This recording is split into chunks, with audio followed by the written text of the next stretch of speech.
Hello everyone. आप सब लोग का स्वागत है।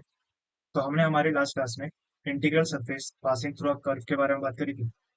उसके अंदर हमने देखा था कि हमारे पास में एक f u of v equals to zero है। ये हमारे पास में एक जनरल सॉल्यूशन होता है of given partial differential equation, जो हमारे पास कुछ इस फॉर्मेट की होगी। एक हमारे पास में कर्व होती है जो एक पैरामीटर टी के ऊपर डिपेंड करती है। जो ये हमारे पास में इक्वेशन गिवन है, यहाँ से हम एक ऑक्सिलरी इक्वेशन फाइंड करते हैं, जो हमारे पास में d x by p equals to d y by q equals to d z by r होती है। इसमें हम फर्स्ट और सेकंड को सॉल्व करेंगे तो हमारे पास में u equals to c one, second और थर्ड को सॉल्व करेंगे तो v equals to c two. हमने हमारे लास्ट लेक्चर में ये देख लिया था कि हमें बस दो इंडिपेंडेंट सॉल्यूशन हो सकते हैं। तो या तो आप फर्स्ट और सेकंड को सॉल्व करके निकाल सकते हो, या फिर सेकंड और थर्ड को, या फिर आप फर्स्ट और थर्ड भी ले सकते हो। इसके बाद में जो ये हमारे पास u है, ये एक function of x y z होगा इक्वल्स टू सी वन, और जो v है ये भी हमारे पास में एक function of x y z होगा सी टू। इसके बाद में हम क्या करते हैं, जो ये हमारे पास में कर्व है, इसको हम इनसे सेटिस्फाई करवाएंगे। तो हमारे पास में u x of t, y of t और z of t equals to c one आ जाएगा। यहाँ से v equals to x of t, y of t, z of t equals to c two आ जाएगा। इसके बाद में हम इन दोनों इक्वेशन को सॉल्व करते हैं, और यहाँ से हम एलिमिनेट करते हैं टी को। टी को एलिमिनेट करने के बाद में हमारे पास में एक एक्सप्रेशन आएगा जी ऑफ सी वन और सी टू इक्वल्स टू जीरो। इसके बाद में हम सी वन और सी टू की जो वैल्यू है, जो यहाँ पे हमने फाइंड करी थी, यू और वी, इनको हम वापस से सब्स्टिट्यूट कर देते हैं। तो हमारे पास में g of u v equals to zero आ जाता है। और जो ये हमारे पास में रिजल्ट आया है, यही होता है हमारे पास में इंटीग्रल सरफेस, जो हमारी कर्व सी से पास करता होगा। ये हमारे पास में क्वेश्चन है। अब देखो, ये डिफरेंशियल इक्वेशन है। डायरेक्टली ऑक्सिलरी इक्वेशन लिखता हूँ, डी एक्स बाई क्यू। तो क्या आ जाएगा, y equals to d y by q equals to x, और यहाँ पे डी जेड बाई आर। तो हमारे पास में x square plus y square आ जाएगा। फर्स्ट और सेकंड को सॉल्व करते हैं, इनको क्रॉस मल्टीप्लाई किया तो हमारे पास में x d x equals to y d y आ जाएगा। इसको हम इंटीग्रेट करेंगे, x square by two equals to y square by two plus c one. इसको वहां ले जाते हैं और टू से मल्टीप्लाई कर देते हैं, तो x square minus y square equals to c one आ जाएगा। यहाँ से हमारे पास में एक सॉल्यूशन आ गया, u equals to c one. V को फाइंड करने के लिए हमारे पास और कुछ नहीं है, तो यहाँ पे हमें मल्टीप्लायर्स की हेल्प लेनी होगी। ठीक है, तो देखो, यहाँ पे एक्स है, वाई है, यहाँ पे एक्स स्क्वायर और वाई स्क्वायर है। तो क्या हम ये कर सकते हैं कि इसको मैं वाई से मल्टीप्लाई कर दूं, फिर इसको एक्स से मल्टीप्लाई कर दें, और जो जेड वाली टर्म है उसको माइनस वन से मल्टीप्लाई कर दूं। तो हमारे पास में y square plus x square minus x square और माइनस वाई स्क्वायर आ जाएगा। ये इक्वल्स टू जीरो हो जाएगा। यहाँ से हम p one d x plus q one d y और प्लस में r one d z equals to zero कर सकते हैं। वैल्यू सब्सटीट्यूट करते हैं, y d x plus x d y और minus one d z equals to zero. ये जो चीज़ है, इसको क्या मैं डी ऑफ एक्स वाई लिख सकता हूँ, और माइनस में d z equals to zero. इसको भी इंटीग्रेट करेंगे तो x y minus z equals to c two आ जाएगा। ठीक है, तो हमारे पास में दो इंडिपेंडेंट सॉल्यूशन आ चुके हैं। एक सॉल्यूशन हमारे पास में x square minus y square equals to c one, और दूसरा सॉल्यूशन है x y minus z equals to c two. इसके बाद में जो पैरामीटर उनको लिखेंगे, तो एक्स ऑफ टी है हमारे पास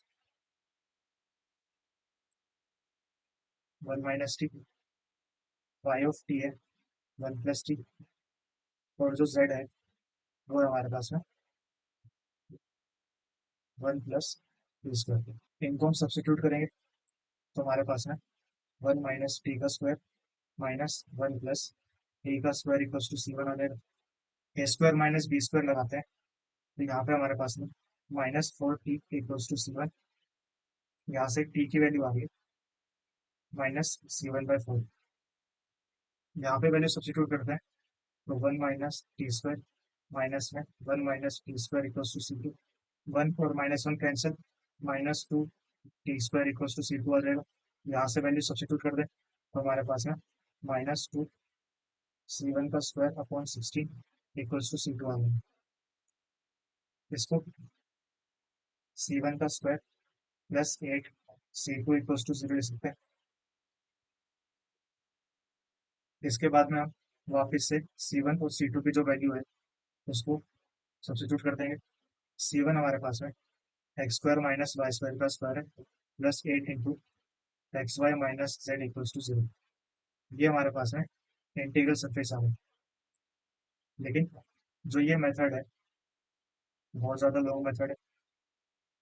और दूसरी बात, जो हमारा एग्जाम है उसके अंदर आने वाले ऑप्शन भी आपको इस फॉर्मेट में नहीं मिलेंगे। मैक्सिमम चांसेस इसके अंदर ना मिले। ठीक है, तो अब हम बात करते हैं उस मेथड की जो हमें एग्जाम में यूज करना होगा। जो हमने यू फाइंड किया था x square minus y square, और वी था हमारे पास में एक्स वाई माइनस जेड।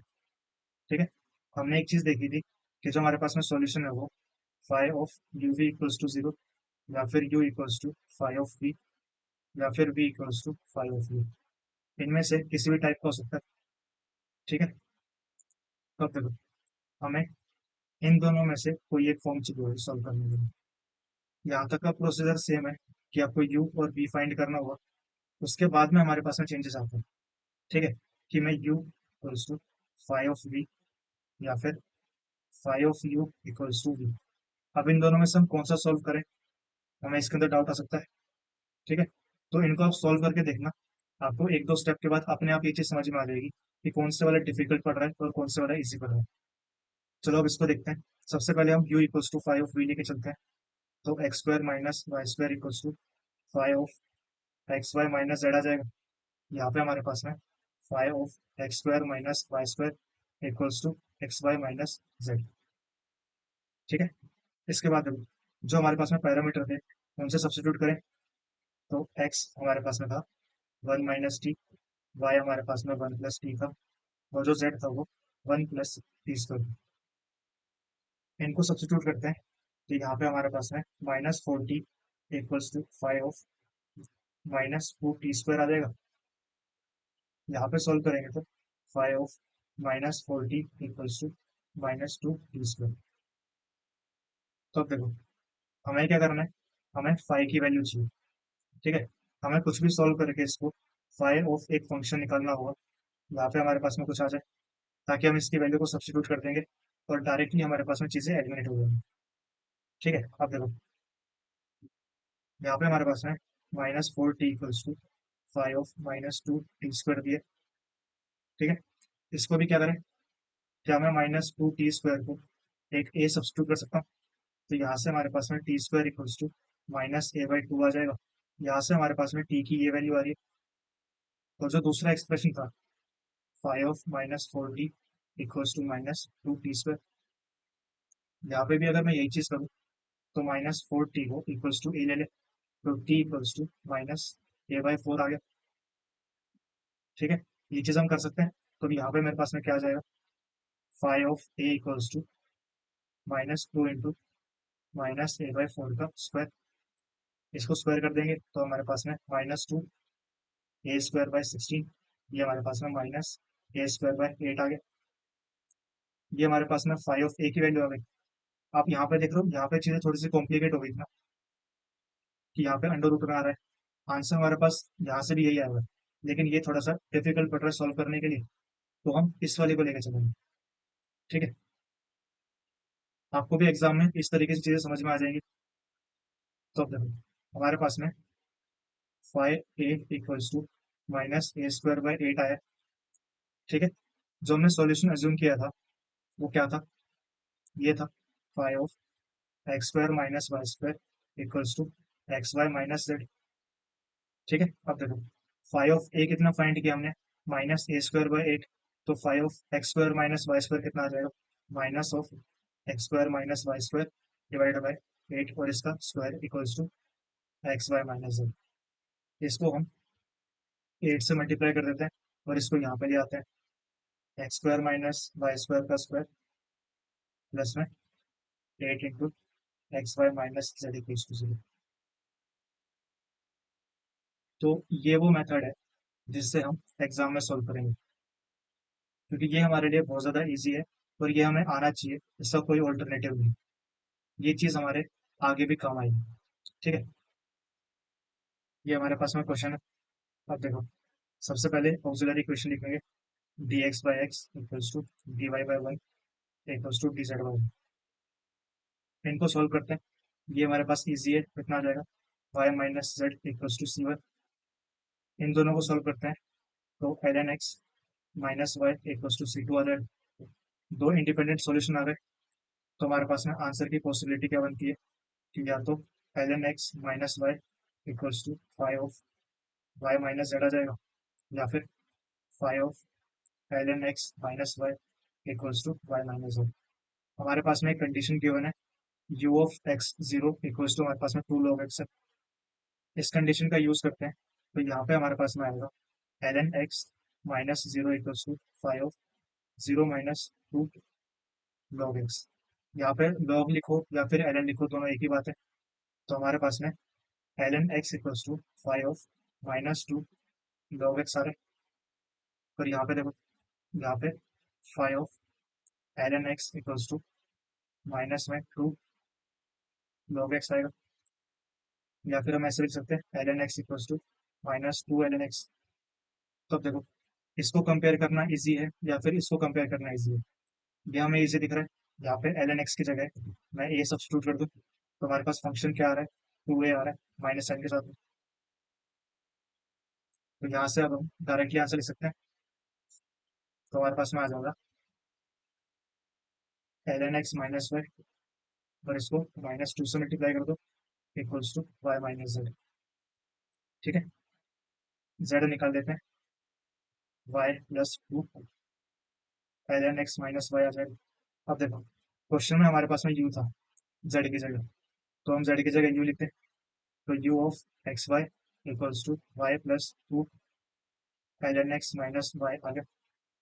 इसका हम सॉल्यूशन किस पे फाइंड करना है, ई कोमा वन पे, तो एक्स की जगह ई सब्सटीट्यूट कर देंगे, वाई की जगह वन रखेंगे, तो हमारे पास में वन प्लस टू इंटू में l n of e one आ जाएगा माइनस में वन। तो कितना आंसर है हमारे पास में, वन आ गया। ये हमारे पास में क्वेश्चन है। अब देखो, यहाँ पे जो हमारे पास में कर्व है वो हमें टी की फॉर्म में नहीं दी हुई। ठीक है, तो हमें इसको चेंज करना होगा। अब देखो, एक्स तो हमारे पास में कांस्टेंट है वन के इक्वल, तो ये वन आ गया। वाई और जेड है, इसको मैं इक्वल टू एक टी ले सकता हूँ, तो हमारे पास में वन कोमा टी, ये हमारे पास में आ गया पैरामीटर। यहाँ से ऑक्सिलरी इक्वेशन फाइंड करते हैं, तो d x by one equals to d y by z square equals to d z by zero. हमने ये चीज देखी है, जिसके नीचे जीरो होता है डायरेक्टली मैं यहाँ से जेड इक्वल्स टू एक कॉन्स्टेंट सी वन ले सकता हूँ। तो ये हमारे पास में जेड की जगह कॉन्स्टेंट आ गया, मल्टीप्लाई कर देते हैं, तो सी वन का square x minus y equals to एक सी टू आ गया। अब सी वन की वैल्यू को वापस से सब्स्टिट्यूट कर देते हैं, तो z square x minus y equals to c two. हमारे पास में दो सोल्यूशन आ गए। अब देखो, वापस से वही दो पॉसिबिलिटी है कि या तो five of z equals to z square x minus y, या फिर five of z square x minus y equals to z आ जाएगा। यहाँ पे हमारे पास में कोई कंडीशन है नहीं है, तो हमारे पास क्या है, एक पैरामीटर है, इसको सब्स्टिट्यूट करें, तो five of t equals to t square minus t r है। यहाँ पे हमारे पास में five of t square minus t equals to t आएगा। इसको सॉल्व करना ज़्यादा इजी है, तो हमारे पास में फाइव ऑफ टी की वैल्यू आ गई, तो यहाँ से हम डायरेक्टली आंसर लिख सकते हैं, z square minus z equals to z square x minus y. इनको बाहर जाते हैं, तो हमारे पास में z square common, x minus one minus y plus z equals to zero आ जाएगा। ये हमारे पास में इंटीग्रल करवा है। तो आज के लिए इतना ही। अगर आप लोगों को कोई भी डाउट हो तो आप नीचे कमेंट सेक्शन में लिख सकते हो, और जो इस लेक्चर की पीडीएफ है वो आप लोगों को मेरे टेलीग्राम पे मिल जाएगी, उसका लिंक आपको डिस्क्रिप्शन पे मिल जाएगा। So thank you so much and have a nice day.